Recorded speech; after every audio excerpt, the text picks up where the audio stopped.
اکثر لوگ پوچھتے ہیں جی کوئی وظیفہ بتا دیں، کوئی دعا بتا دیں کہ ہم ایک تو چین کی نیند سو سکیں، اور دوسرا یہ ڈپریشن سے، انگزائٹی سے، یہ بے چینی سے آزاد ہو سکیں۔ ایک وظیفہ تو ہے سنن ابن ماجہ میں، اسماء بنت امیس جی رضی اللہ تعالی عنہا بیان کرتی ہیں کہ آپ صلی اللہ علیہ وسلم نے پریشانی کے وقت، ٹینشن کے وقت یہ وظیفہ پڑھنا مجھے سکھلایا۔ اچھا۔ اس کی مجھے تعلیم دی کہ جب کوئی پریشانی آئے، کوئی ٹینشن آئے، یہ وظیفہ پڑھ لیا کرو۔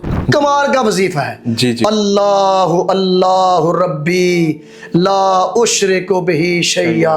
شیخ صاحب اس کا ذرا ترجمہ بھی بتا دیں، اللہ اللہ ربی لا اشرک بہ شیئا۔ جی جی، اس کا ذرا کائنڈلی ترجمہ بھی بتا دیں۔ اللہ اللہ میرا رب ہے، اللہ اکبر۔ میں اس کے ساتھ کائنات میں کسی کو شریک نہیں ٹھہراتا، اللہ۔ وہ ہر اعتبار ہر لحاظ سے وحدہ لا شریک ہے۔ سبحان اللہ، بڑا ہی جامع اور بڑا ہی خوبصورت ترجمہ۔ ساری توحید اس میں آ گئی، سارا دین اس میں آ گیا۔